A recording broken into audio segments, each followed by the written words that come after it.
Ndabaramukije nshuti z'umusaraba bakundwa mu mwami Yesu, ndizera ko mumeze neza kandi mushima Imana.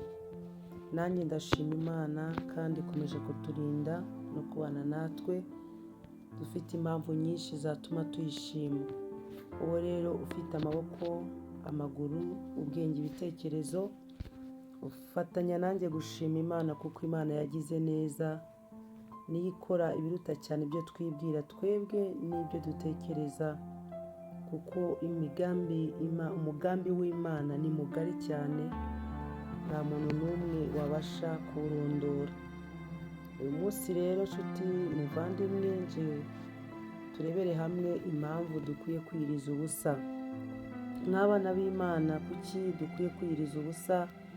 Nk'abantu bubaha Imana, nk'abanyamasengesho, nk'abagenzi bajya mu ijuru, ese ni iyihe mpamvu dukwiye kwiyiriza ubusa? Ese ujya wibaza icyo kibazo nshuti yanjye? Nyemerera rero mwene data, iyi ni deba ikomeye cyane abantu bakunda kwibazaho no kuvugaho cyane kubwo kwiyiriza ubusa. Ariko kwiyiriza ubusa ni byiza, abatubanjirije bose barabikoze. Yesu yabikoze kenshi, aho yagiye avuga ngo nta kindi gikuraho hari aho Yesu yavuze ngo nta kindi gikuraho abadayimoni uretse kwiyiriza ubusa no gusenga. Mu gusenga harimo imbaraga nyinshi kandi harimo ubutsinzi buhambaye. Uranyemerera rero mwene data tugendane muri aka kanya. Mbere y'uko twinjira muri izo mpamvu esheshatu, reka dusome ijambo ry'Imana riri muri Daniyeli, ibice byaho ni 9, umurongo waho ni 3. Aravuga ngo mpanga amaso umwami Imana yanjye, mushakisha gusenga no kwinginga niyiriza ubusa, nambara ibigunira nisiga ivu, nsenga Uwiteka Imana yanjye, nyaturira nti Nyagasani Mana nkuru y'igitinyiro, ikomeza gusohoza isezerano no kugirira ibambe abayikunda bakitondera amategeko yayo. Uyu ni Daniyeli, umuntu w'Imana. Daniyeli ngo yiyiriza ubusa, ngo ashakisha Uwiteka, ngo amushakisha mu kumwinginga, kandi ngo amushakisha mu kwiyiriza ubusa, ngo amushakisha no mu gusenga. Ni ukuvuga ngo Daniyeli yakoresheje ibintu bitatu: yamushakishije mu kwiyiriza ubusa, amushakisha mu kumwinginga, amushakisha no kumusenga. Imana ishimwe.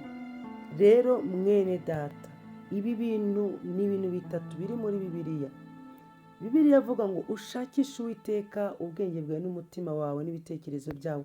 Iryo ni itegeko Imana yahaye Abisiraheli riri mu Kuva, ngo ushakishe Uwiteka umutima wawe, ubwenge bwawe n'ibitekerezo byawe. Mwene data, mu gushakisha Uwiteka harimo no kwiyiriza ubusa no gusenga. Kwiyiriza ubusa no gusenga ni ngombwa ku mukristo, nubwo Satani abirwanya. Impamvu Satani abirwanya ziko harimo ubutsinzi bukomeye. Daniyeli uyu nguyu yarasenze, asenga Imana. Hari aho yasenze iminsi 21. Imana yo mu ijuru imugirira neza, igirira neza ubwoko bwayo bwari bwaraheze mu gihugu cy'ubunyage, barajyanywe ari imbohe. Igihe Daniyeli yasengaga iminsi 21, nibwo yeretswe ibihe n'iminsi, yerekwa ibikomeye bizaba. Nibwo Imana yamwiyeretse, iramwihishurira.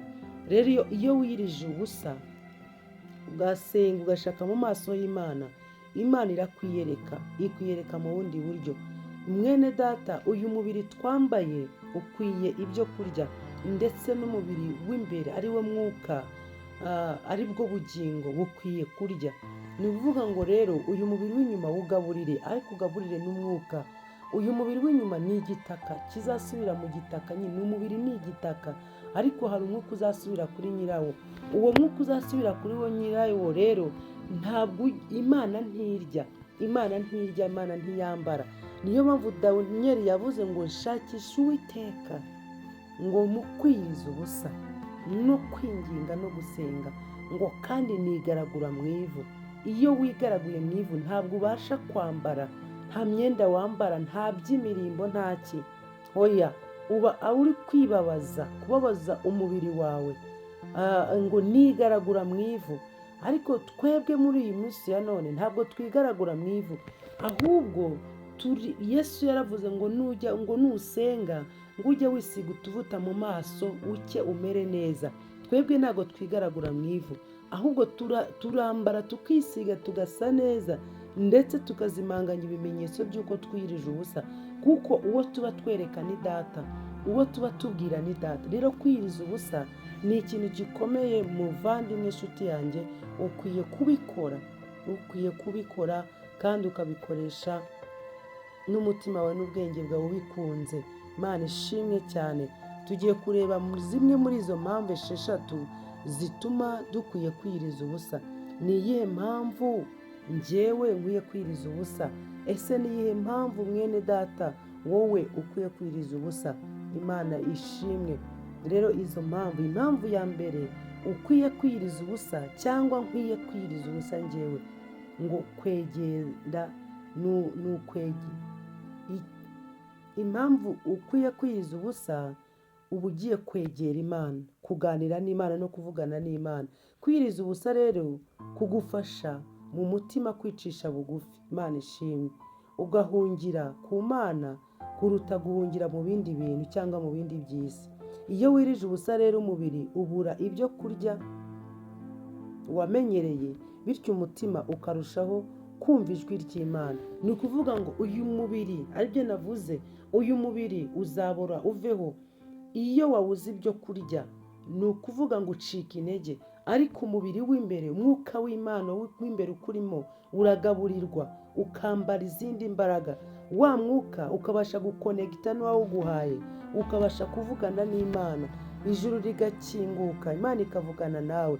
Rero ikintu cya mbere, kwiyiriza ubusa gutuma twegera Imana, gutuma wegera Imana kurushaho, gutuma wicisha bugufi, gutuma uhereza ibintu agaciro, gutuma wumva ko iby'isi ntacyo bimaze, ahubwo igifite agaciro ari iherezo ryawe ry'ubuzima. Uha agaciro Imana, uha agaciro imbaraga z'Imana, uha agaciro ibintu by'Imana. Ariko iyo twariye tuba turi mu mudendezo, tumeze neza, tuba dutekereza iby'isi. Mwene data, byose tugomba kubigira. Ugomba kugira iby'isi ukagira n'iby'ijuru. Ugomba kugaburira uyu mubiri w'inyuma ukagaburira n'umubiri w'imbere. Imana iguha umugisha. Icya kabiri, kwiyiriza ubusa bituma twicisha bugufi imbere y'Imana tukihana. Wicisha bugufi imbere y'Imana ukihana ukameneka. Hano Daniyeli yavuze ngo senga Uwiteka Imana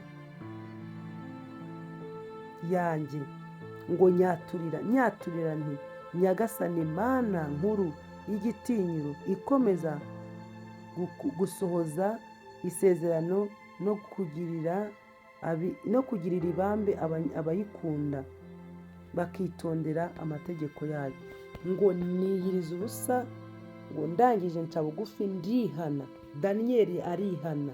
Iyo wirije ubusa, umutima wawe cyangwa se umutima wawe ukwemeza neza ibyaha byawe, ukubwira neza ko uri umunyabyaha. Rero uca bugufi ukihana imbere y'Imana. Kwiyiriza ubusa rero ni ikimenyetso cy'umutima wicishije bugufi. Ni uburyo bwo kwereka Imana ko uyikeneye imbabazi zayo no kugaruka mu nzira zayo. Wiyiriza ubusa, wereka Imana ko uyikeneye kandi ushaka kugaruka mu nzira zayo. Imana yo mu ijuru iguhe umugisha kandi iguhe imbaraga zo kwiyiriza. Icya gatatu, gusaba Imana imbaraga, ubwenge n'ibisubizo. Imana ishimwe. Ubu uri gusaba Imana imbaraga, ubwenge ndetse n'ibisubizo. Imana ishimwe cyane. Abantu benshi muri Bibiliya biyirije ubusa bashaka ubuyobozi bw'Imana mu bibazo bikomeye cyangwa se ibisubizo byo mu mwuka no mu mibereho yabo. Ni ukuvuga ngo abantu nka Daniyeli, urugero, Daniyeli yegereye Imana yiyiriza ubusa kubera ko bari bari mu gihugu cy'ubunyage, Babuloni. Ntabwo bari babayeho mu buzima bwiza bishimiye, ariko yiyirije ubusa. Imana yo mu ijuru iratabara, ibagirira neza, ibakura muri ubwo buzima. Imana ishimwe cyane. Kwiyiriza ubusa ni byiza. Wiyiriza ubusa uri gutabaza Imana, kugira ngo Imana ikubere umuyoboro, ikwereke inzira ukwiye kunyuramo, ikwereke ibisubizo byiza kandi by'ukuri. Rero mu kwiyiriza ubusa harimo izindi mbaraga. Nicyo gituma Satani abirwanya, nicyo gituma Satani akuganiriza akubwira ngo hoya barakubeshya, nicyo gituma Satani akuganiriza akubwira ngo wibikora urapfa, uramera nabi. Ariko mwene data, ni byiza, ukwiye kubikora. Kwiyiriza ubusa Yesu nawe yarabivuze, nta kindi gikuraho abazima badetse kwiyiriza ubusa ndetse no gusenga Imana. Imana yo mu ijuru itugirire ubuntu n'imbabazi. Ikindi cya kane ni ukurwanya inabi no kwica ibyifuzo bibi. Kurwanya inabi, kurwanya imbaraga mbi, kurwanya umwuka mubi no gukuraho ibyifuzo bibi. Ibyifuzo bibi wari ufite muri wowe bikavamo, ibitekerezo bibi bikakuvamo, hakazamo ibitekerezo by'Imana. Kubera yuko uri kugaburira umuntu w'imbere, agira ibitekerezo byiza, akagira imigambi myiza. Imana yo mu ijuru iguha umugisha. Kwiyiriza ubusa gufasha kunesha umubiri, kugabanya ibyifuzo bitera gukora ibyaha no kongera imbaraga z'umwuka w'Imana muri wowe. Ni ukuvuga ngo kwiyiriza ubusa bitera imbaraga zo kunesha gukora ibyaha, ndetse bigatuma ugira imbaraga muri wowe, imbaraga z'Imana. Rero kwiyiriza ubusa ni byiza nshuti yanjye, kwiyiriza ubusa ni iby'agaciro. Icya gatanu, gusaba inkunga y'Imana mu bigeragezo. Gusaba inkunga y'Imana mu bigeragezo. Iyo uri kwiyiriza ubusa uri gusaba inkunga y'Imana mu bigeragezo, kugira ngo Imana igufashe mu byo udashoboye, mu byakunaniye. Imana ikugirire neza. Iyo uhura n'ibibazo bikomeye, kwiyiriza ubusa bituma ukomera mu mwuka kandi bikazana amahoro y'Imana. Haleluya. Bituma ukomera muri wowe, bituma ugira ibyiringiro kandi ukazana amahoro mu mutima wawe, ukumva ko nta bwoba ufite umurengezi n'umutabazi. Kubera ko impamvu ugira ibyo byiringiro ni uko Imana iba yagukuyemo bya bitekerezo bibi. Imana iba yagushyizemo ibitekerezo byiza, ugatekereza neza, ukagira ubwenge bwiza, kugira ngo wumve yuko nyine wegereye Imana. Rero Imana yo mu ijuru ishimwe kandi ikomeze iguha umugisha nshuti yanjye. Hari inyungu rero zo kwiyiriza ubusa muvandimwe. Inyungu tugiye kureba inyungu zigera kuri 6, ni za zindi nkuru tumaze kuvugaho. Ni kongera imbaraga z'umwuka mu buzima bwawe, uba ugiye kongeramo imbaraga z'umwuka mu buzima bwawe, guhabwa ubwenge n'amahoro muri wowe, guhabwa ibisubizo by'amasengesho yawe wasengeye, guhanagurwa ibyaha no kwezwa imbere y'Imana, kunesha imyuka mibi n'amarari y'umubiri, gukura mu buryo bwo mu mwuka. Imana ikugirire neza kandi Imana igufashe cyane nshuti yanjye. Rero Imana ikomeze iguhe umugisha kandi iguhe imbaraga. Iyo usomye muri Yoweri 2:10 avuga ngo mumusange n'imitima yanyu yose, mukoresheje kwiyiriza ubusa no gutakamba no kurira. Imana ishimwe. Mumusange mukoresheje kwiyiriza ubusa no gutaka no gutakamba no kurira. Imana ishimwe cyane. Gutaka no gutakamba no kurira. Rero mwene data, sanga Imana, egera Imana ukoresheje kwiyiriza ubusa. Sengesha umwuka wawe muri byose. Niyo mvuga ngo usengeshe umwuka iteka, ni gusenga mu buryo bwose bushoboka. Rero nagira ngo tuganire ku kintu cyo kwiyiriza ubusa. Imana yo mu ijuru igushoboze kandi guha imbaraga zo kubasha kwiyiriza ubusa, kuko iminsi turimo ni iminsi igoranye. Mwene data, uramenye ntukagwe mu mutego w'abandi bavuga ko kwiyiriza ubusa atari byiza. Yesu nimba yarabikoze, Yesu niwe cyitegererezo cy'abizera. Aburahamu niwe cyitegererezo cy'abizera, abatubanjirije bose niwe cyitegererezo cy'abizera. Ni kuki ushobora kwakira inyigisho ikubwira ko kwiriza ubusa atari byiza? Ni gute ushobora kwiyumvisha ko muri wowe atari byiza kwiriza ubusa? Inshuti yanjye, nubwo utabikora, ariko ntuzigere uca intege umuntu ubikora, ntuzigere unaniza umuntu ubikora. Oya, nimba utabikora bireke, ariko wice umuntu intege. Kwiyiriza ubusa ni byiza nshuti zanjye, kwiriza ubusa bifite umumaro. Twagiye tubikora, tubiboneramo byinshi, twabiboneyemo imbaraga, twabiboneyemo ubutabazi bw'Imana, twabiboneyemo imiryango y'Imana ikinguka. Rero kwiriza ubusa ni byiza. Impamvu tuba tubibabwira ni uko tuba twarabibayemo kandi tukabona ibyiza byabyo. Bibiliya iravuga ngo icyiza wabonye ntukagihishe mugenzi wawe. Rero sinaguhisha icyiza nabonye. Abagenzi tujya mu ijuru, twebwe ntabwo dukwiye kugira ishyari, ahubwo dukwiye kuba tuvuga turi abahamya b'ibyo Imana yadukoreye. Rero hari ibyo yadukoreye, hari inzira yaducishijemo, harimo byinshi cyane. Harimo rero no kwiyiriza ubusa no gusenga no gushaka mu maso y'Imana. Rero muvandimwe, ni kuraje, ndagushishikariza kubikora. Uyu mwaka rero dutangiye, ni ukuri utangirane no gusenga no kwiyiriza ubusa. Imana iguhe umugisha cyane. Reka rero dufatanye gusenga.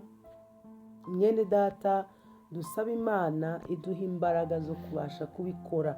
Ntabwo byoroshye, ni ibintu bikomeye. Abantu benshi barabitinya, ngo iyo bivuyemo bagira ibigeragezo n'ibibazo. Ariko muri aka kanya reka twongere dusenge, dusaba Imana imbaraga mu izina rya Yesu.